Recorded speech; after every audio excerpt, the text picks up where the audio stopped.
Car मैं सरफराज अहमद। आप देख रहे हैं आईना सच का निष्पक्ष खबर। गाजीपुर ज़िले के आन बान शान जो किसी के नाम के मोहताज नहीं, जितेंद्र दिव्यांग, आप उनके बारे में अगर जानना चाहते हैं तो आज मैं आपको उनके बारे में, उनकी जीवनी के बारे में, किस तरह उन्होंने अपनी ज़िंदगी को गुजारा, जो कि दोनों हाथ जो है उनका किसी कारणवश जो है कट चुका है। और आइए उनसे मैं आपको बात कराता हूं, जितेंद्र दिव्यांग से, खुद ही उनके ज़बानी सुने।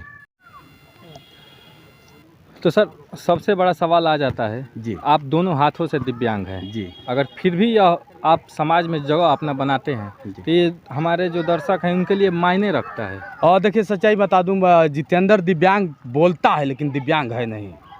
एक चीज़ और मैं बता दूं आपको, राइट क्लियर कर दूं। और जो लोग सोचते हैं कि जितेंद्र दिव्यांग है तो सामना करे जितेंद्र का, और जितेंद्र हमेशा खड़ा रहता है, कोई भी हो, किसी भी क्षेत्र में जितेंद्र का कोई सामना करे। ये घमंड नहीं बोल रहा है, अपना गुण बोल रहा है। कोई ये कहेगा कि जितेंद्र घमंड से बोलता है तो ये गुण बोल रहा है। और गुण की पूजा हुई है, सतयुग से लेकर कलयुग तक सिर्फ गुण की पूजा हुई है, नाई के रूप की पूजा हुई है। ये गुण बोल रहा है और कहीं ना कहीं सच्चाई है। लोग कहते हैं ना कि अरे यार, एक कमज़ोर को लोग कहते हैं कि कमज़ोर करेगा क्या, लेकिन जिस दिन कमज़ोर अपने आप में आ जाएगा, जिस दिन रुक जाएगा ना भाई साहब, तो फिर आप समझ सकते हैं कि क्या हो सकता है। दर्शक या पब्लिक के मन में एक ऐसा है कि आप मल्टी टैलेंट हैं। मल्टी टैलेंट, इसको मैं समझता हूँ कि गॉड गिफ्ट है। जिस तरह से अगर देखा जाए तो मैं अपने आप को गॉड गिफ्ट समझता हूँ। मेरे अंदर कुछ नहीं है। जितेंद्र कल भी जीरो था, आज भी जीरो है और हमेशा जीरो रहने का प्रयास करता है। कभी कभी सुना है आपने कि मैंने बोला है, ये आप लोग जानते हैं। और दर्शक हमारे भगवान हैं, मैं उनको भगवान समझता हूँ। कभी ये थोड़ी कहता हूँ कि नहीं, इस तरह से है। तो है, बहुत अच्छा है।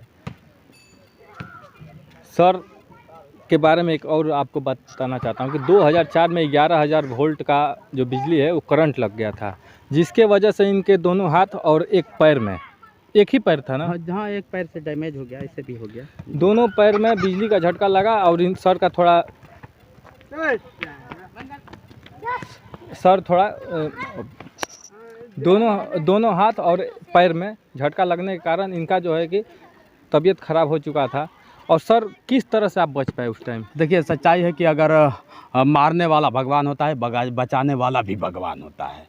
और जिसको बचना होगा ना, आप चाहे लाख वार करिए, वो बचेगा ही, जैसे भी हो। तो बचने का जो कारण था कि हुआ, मतलब बिजली लगा। बिजली लगने के बाद अस्पताल गया, तरह तरह अस्पताल में गया। वहाँ से अस्पताल में नहीं समझ में आया, लोगों ने 8 दिन में ही कह दिया कि नहीं, इसका दोनों हाथ काटना पड़ेगा। लेकिन कौन चाहता है कि दोनों हाथ कटे? कोई चाहेगा? कभी नहीं चाहेगा। अब मैं माँ बाप को दोष भी नहीं दे सकता कि माँ बाप ने मुझे ऐसा पैदा किया। माँ बाप तो बहुत अच्छा पैदा किए थे, और गर्व महसूस होता है कि सबके माँ बाप एक बार पैदा किए हैं, हमको हमारे माँ बाप 2 बार पैदा किए हैं। और 2 बार पैदा करके आज उनको गर्व महसूस होता है कि चलो, इसको अच्छा किए कि जिला दिए। सर, आपके बारे में दर्शक तो जानना बहुत चाहते हैं, लेकिन आप अपने चैनल से बताते भी हैं जी। लेकिन कुछ ऐसा बताइए जो पब्लिक में ना हो और आप अपने चैनल पर भी ना बताएं। नहीं, देखिए, जिस तरह से अगर देखा जाए तो सभी लोग क्वेश्चन करते हैं कि जितेंद्र इस तरह से हाथ कट गया, तो हाथ कटने के बाद क्या होता है, कौन इनको यहाँ तक लेके आया, ये भी होता है। प्लस हो जाता है कि आखिर कौन था जो जितेंद्र को यहाँ तक लेकर आया। तो मैं बता दूं कि कोई नहीं था। अगर आप हैं, आप सामान्य हैं ना, आपसे कह दूं कि भैया मुझे लिखना बताइए, आप हाथ से लिखना बताएंगे ना, तो मेरे पास हाथ नहीं है, कैसे लिख पाऊंगा? आपसे कह दूं कि भैया मुझे मोबाइल चलाना सिखाइए ना, तो आप हाथ से ही सिखाएंगे ना। जितेंद्र के पास हाथ नहीं है। तो ये सब जो कुछ किया हूँ, यहाँ तक आया हूँ। अगर आप लोग आ रहे थे, जो पब्लिक मुझे देखती है, भारत मुझे देखता है, तो ये खुद की काबिलियत है और खुद से चल के आया हूँ। ना कि कोई कहने, आज जो भी पहचान है खुद की पहचान है, किसी का डंडा झंडा लेकर पहचान नहीं बनाया हूँ। ये जितेंद्र की खुद की पहचान है। सबसे पहला आपको सरकार की तरफ से सम्मानित कब किया गया? सरकार की तरफ से नहीं, मैं 2009 में कंप्यूटर टॉपर रहा। गाजीपुर ज़िले में कंप्यूटर टॉप किया था। मैसूर डीएम हुआ करती थी, तो वहाँ मुझे सम्मान मिला था। सम्मान पत्र, वो मेरे लिए एक गौरव का विषय बना था। और जब दैनिक जागरण, आज तो तमाम सोशल मीडिया के तहत, टीवी के तहत, पेपर पत्रिका के तहत लोग देख लेते हैं, लेकिन उस ज़माने में जो दैनिक जागरण, अमर उजाला और हिंदुस्तान में आता था, तो बड़ा अपने आप में मतलब वो रहता था। तो उस ज़माने में मतलब आया था। और दूसरा मेरा न्यूज़ नेशन ने मुझे सम्मानित किया था, जिसमें बेमिसाल घोषित कर दिया। तो न्यूज़ नेशन वाला पहला इंटरव्यू था आपका? हाँ, मेरे ज़िंदगी का पहला इंटरव्यू था न्यूज़ नेशन पे, उतने बड़े चैनल पे मुझे रखा गया। तो मुझे भी नहीं पता था कि एक ग्रामीण अंचल से, एक गांव से, मतलब आप समझ सकते हैं मैं गांव में हूँ और गांव का लड़का वहां तक जाएगा, AB+ रहे। तो उठा के लेकर लोग गए और सब कुछ गांव से मिला है। ये नहीं कि मुझे शहर से कोई आया या फिर विदेश से आया तो बताया, ऐसा कुछ नहीं था। सब कुछ गांव से ही मिला है और गांव से सब कुछ मिला और देखा गया। जैसा कि आपने पहले ही बताया है कि 11 साल की उम्र में आपको झटका लगा है। जी, बताइए। बिजली का झटका 11 साल की उम्र में लगा है। जी। तो सर पढ़ाई लिखाई करने में कोई असुविधा? पढ़ाई लिखाई क्यों नहीं, आपका हाथ है, हाथ कट जाए तो माइक पकड़ना मुश्किल हो जाएगा। पढ़ाई लिखाई तो बहुत बड़ी चीज़, एक चेतावनी है, लेकिन चेतावनी को भी कबूल किया गया। जैसे होता है ना कि जब जब लोगों ने चैलेंज किया जितेंद्र को, तब तब जितेंद्र ने अपने आप को चेंज किया। लोगों ने चैलेंज किया, बेटा हाथ तो कट गया, अब लिख नहीं पाओगे। इसी हाथों से लिख के मैंने कंप्यूटर टॉप किया, इसी हाथों से लिख के मैंने ग्रेजुएशन स्तर तक टॉप कर दिया। तो ये चैलेंज ही चेंज करती है। चैलेंज स्वीकार करिए बस। अब ये मत कहिए कि मतलब लोग मुझे चैलेंज कर रहा है। जिस दिन आप चुनौतियाँ स्वीकार करना जान जाएंगे, उसी दिन आप सक्सेस हैं। सर एक और बात बता दीजिए कि जैसे मान लीजिए कि आप हैं गाजीपुर जिले के, जी, और ये है भोजपुरी बोलने वाला बेल्ट, आप इस टाइम में पगड़ी पहन लेते हैं, पंजाबी की तरह लुक है आपका। जी, तो क्या दर्शक को बताना चाहेंगे, आप यहाँ के हैं कि वहाँ के हैं? नहीं देखिए, सच्चाई है कि मैं पैदा गाजीपुर में हुआ, पैतृक आवास मेरा गाजीपुर में। आप भी, हमारे मम्मी पापा गाजीपुर में ही रहते हैं और आना होता है बहुत कम, थोड़ा सा। इस समय गाजीपुर में रहता हूँ। आप लोग देखते हैं, सभी लोग जानते हैं कि मैं कभी यहाँ रहता हूँ, कभी वहाँ रहता हूँ। तो इस तरह से नमक रोटी के चक्कर में सबको भागना पड़ता है। जितेंद्र ने पढ़ा कि नौकरी मिलेगा, नौकरी सरकार के खाते में जो जियो तैयार होता है, उस जियो में जितेंद्र के लिए जो 100% हो जाता है, उसको नौकरी नहीं दी जाती है। आप पढ़ लिख के बहुत बड़े टैलेंट हो जाइए। गाजीपुर में 4 ऐसे दिव्यांग हैं जिसके दोनों हाथ नहीं हैं। 4 लोग ऐसे हैं, सभी लोग जानता आप ही को है। अब ये तो भगवान जाने, मैं भी नहीं जानता कि लोग मुझे क्यों जानते हैं। तो सभी लोग पढ़े लिखे हैं, ऐसा नहीं कि कोई पढ़ा लिखा नहीं है, सभी लोग हैं। लेकिन रहा सवाल जो जिस तरह से अगर देखा जाए, तो मैं भी प्रयास किया। आज प्रयास का है, तो सभी लोग आते थे, तो मैं भी, जैसे वो लोग पेपर पत्रिका में आते थे, तो मुझे लगता था यार मैं क्यों नहीं आ रहा हूँ। तो ये भी था, एक प्लस था कि मैं क्या करूँ कि ऐसे कि पेपर पत्रिका में आने, तो सबको एक मनोबल मतलब बढ़ने का एक वो होता है। तो आया, और उसके बाद आज वही लोग कहते हैं भैया आप को देश विदेश जानता है, आज हम लोग बूझ गए। तो उनको भी कहता हूँ कि भैया समय क्या होता है कि सबका आता है।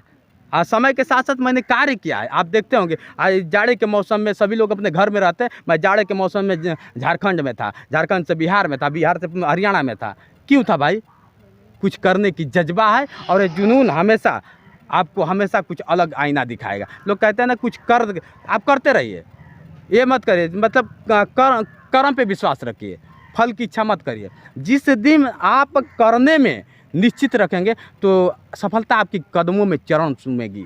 ये यहाँ तक है। आप जिस तरह से मुद्दों को उठाते हैं, गांव के मुद्दों को, जी। तो क्या आपको ऐसा कभी हुआ है कि वीडियो बना के अपलोड किए और दूसरे जगह से फोन आया कि भाई वीडियो हटाइए? मैं बता दूं आपको, मैं पहले बता दूं, गोदी मीडिया नहीं है जितेंद्र। जितेंद्र स्वतंत्र पत्रकार है और डर किसी से नहीं है।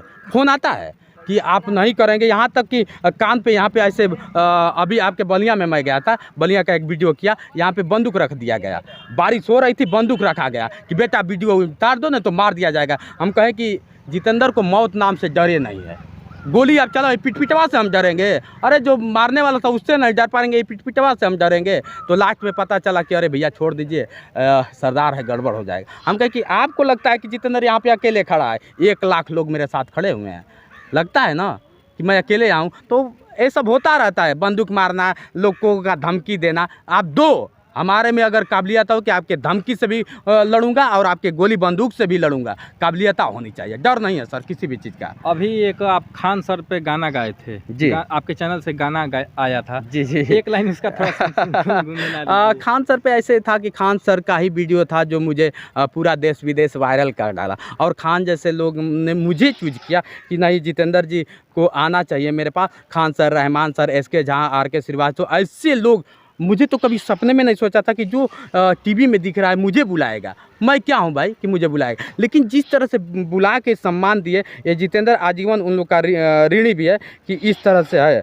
और मैं बता दूं कि जो गाना गाया था ऐसे ही था। अब तक सभी लोग भोजपुरी में गाना गाया, लेकिन भोजपुरी सच्चाई है कि मैं भोजपुरी से थोड़ा सा, भोजपुरी मेरी माँ ने मुझे वो सिखाया है, लेकिन असली अश्लीलता हो गई है भोजपुरी में। आप भी देख रहे हैं आए दिन पंगा रहता है भोजपुरी में, अब मैं नहीं चाहता हूँ कि कोई पंगा हो, तो ऐसे ही था। तो जो खान सर का गाना था, एक लाइन थोड़ा गुनगुना दीजिए। आप गायक तो है नहीं, लेकिन गुनगुना दीजिए। ऐसे था, खान सर पे एक गाना मैंने मतलब उस पर गाया कोई और था, लिखा कोई और था। अब मुझे ये 6 महीने पहले से सब चल रहा था, क्योंकि अब आने वाली मेरी फिल्म भी है, बहुत जल्द मैं फिल्म में भी आ जाऊंगा। अब बहुत जल्द बड़ा एक प्लेटफॉर्म मिलेगा, ऋतिक रोशन के साथ मेरा पहला फिल्म होगा। ये जोश एक्सप्रेस और जितेंद्र दिव्यांग जी का सबसे बड़ा ब्रेकिंग न्यूज़ यही है कि ये फिल्म में आने वाले हैं, वो भी ऋतिक रोशन के साथ में। हाँ, तो मेरा पहला फिल्म ऋतिक रोशन के साथ होगा, नहीं तो सोनू सूद जी के साथ, दोनों लोग से हमारी बात चल रही है। तो मेरे जीवनी पे ही वो फिल्म होगा। तो उन्होंने कहा कि जितेंद्र जी हम लोग चाहते हैं कि मुंबई आइए, तो मैं मुंबई में, मेरा अपॉइंटमेंट बुक हो गया है। मार्च में मैं मुंबई में रहूँगा, हो सके तो मेरी फिल्म मुंबई से स्टार्ट हो जाए। तो ऐसे था, गाना गाने का शौक़ नहीं था, एक एक्टिंग, जैसे मैं कहे लोग कि भैया आप एक्टर भी हैं क्या, एक्टिंग भी कर लेते हैं, तो हम कहें कि यार ये तो मैं सीख के नहीं आया हूँ, लेकिन हाँ एक चीज़ है कि शेर को अगर जंगल में खड़ा कर देंगे ना भाई, तो शिकार करना भूलेगा नहीं। जितेंद्र को कहीं आप खड़ा करके देख लीजिए, चाहे एक्टिंग करने में देख लीजिए, चाहे गाना गाने में देख लीजिए, चाहे डांस करने में, चाहे कहीं भी आप खड़ा करके देख लीजिए, जितेंद्र पाछे नहीं हटता है। इसी का देन है कि आप जैसे लोगों से मुलाकात हो जाती है। एक ऐसे गिनती से हमें बताइए कि आप क्या क्या कर लेते हैं। यार म्यूजिक। अच्छा, आप हमें बताइए कि मेरा हाथ नहीं है, मैं क्या नहीं कर सकता हूँ, ये पहले बताइए आप। क्यों गिनती तो मैं जो आता है आपका मैं क्वेश्चन कर रहा हूँ, आप बताइए कि ऐसा कौन सा ऐसा कार्य होगा कि जिसको मैं नहीं कर पाता। देखिए, अब मैं जहाँ तक जानता हूँ, आप 4 चक्का गाड़ी चला लेते हैं, 2 चक्का गाड़ी चला लेते हैं, साइकिल चला लेते हैं, म्यूजिक बना लेते हैं, बजा लेते हैं, कलम से लिख लेते हैं, माइक पकड़ लेते हैं, चाय पी लेते हैं, तब हम क्या बताएं। तो फिर आप वो क्वेश्चन रखिए जिसको हम नहीं कर पा, जब आप खुद बता रहे हैं कि आप सब कुछ, तो ऑल इन वन और जो मल्टी टैलेंट है ना, ये आप जैसे लोगों का दिया हुआ है, सब कुछ कबूल किया और अच्छा लगता है, कर लेता हूँ। मुझे भी नहीं पता, जैसे साइकिल रेसिंग कर रहा था, तो किसी ने, आप जैसे मीडिया ने सवाल किया कि जितेंद्र जी क्या होता है कि आप साइकिल को कैच मतलब पकड़ते कैसे हैं। सच्चाई है कि मेरे पास हाथ नहीं है, मैं साइकिल को कैसे पकड़ूंगा, पकड़ना तो पकड़ेंगे हैंडल को तभी तो चलेगी ना। लेकिन मैं कहा कि ये तो मैं भी नहीं जानता हूँ, लेकिन हाँ मुझे अपने आप में विश्वास है, और विश्वास है कि मैं साइकिल को चला लूँगा। आप कुछ भी दे दो मैं चला लूँगा, ये जानता हूँ।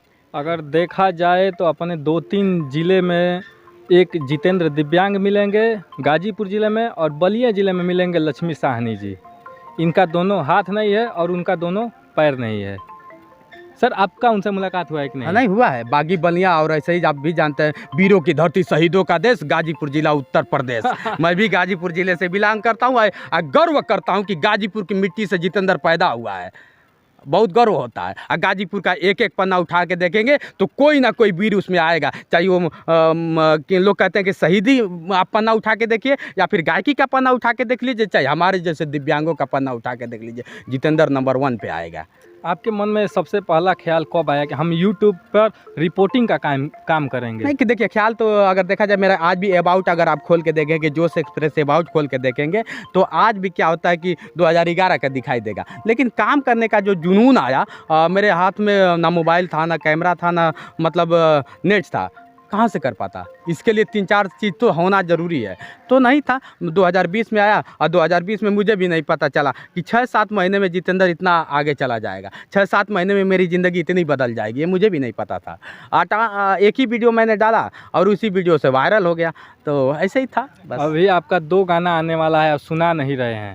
दोनों गाना मैं अब सुना भी दूंगा तो कोई मतलब नहीं रहेगा, दर्शक सुनेंगे नहीं। तो इसलिए मैं चाह रहा हूँ कि आप लोग फिर से एक बार जोश एक्सप्रेस पे जाइए, और वो गाना उस पर पड़ा हुआ है उसको भी देख लें। अब आज नहीं तो कल निश्चित खान सर वाला और जितेंद्र है।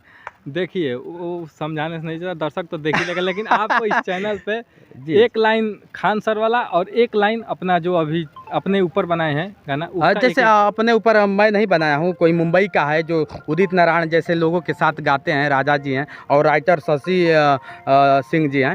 तो ये लोग मुझे जैसे मेरे ज़िंदगी पे किताब भी लिखी जा रही है, मेरे ज़िंदगी पे फिल्म बनने वाली है, तो ये जो लिख रहा है वो जानता है ना। मुझे तो पता, अगर मैं ही खुद अपनी तारीफ़ करूं तो फिर क्या मतलब है, गलत कर रहा हूं तो बताइए। इसलिए मैं नहीं चाहूँगा खान सर मैं सिर्फ एक्टिंग किया था, इसलिए मैं नहीं चाहता हूँ कि मैं खुद अपनी काबिलियत मैं बताऊँ तो अच्छा नहीं है। आप बता रहे हैं अच्छा लग रहा है, दर्शक भी जानना चाहेंगे और मैं बताने का तो इस तरह से है। देखिए दर्शक का मांग है, एक लाइन खान सर वाला गुनगुनाइए। खान सर वाला गाना अभी हाल एक ही में लाइन था। गा दीजिए हाँ, कविता के टाइप में। जैसे इस तरह से था कि हिंदुस्तान के हो जान सर, और आप जैसे है कि हिंदुस्तान के हो जान sir, Khan sir, Khan sir, Khan sir, Khan sir, ऐसा ही कुछ था, पूरा नहीं कर पाएंगे। चलिए तो इस तरह से ये है। गायक तो नहीं है लेकिन मल्टी टैलेंट जरूर है। हाँ ऐसा ही है बस। तो कितना मिनट का हो गया? फिर बात किया जाए तो मन नहीं भरता। हम लोग तो हालांकि सुबह में ही आ गए थे और अभी वीडियो शूट कर, क्योंकि बात करने से मन नहीं भर रहा था सर से।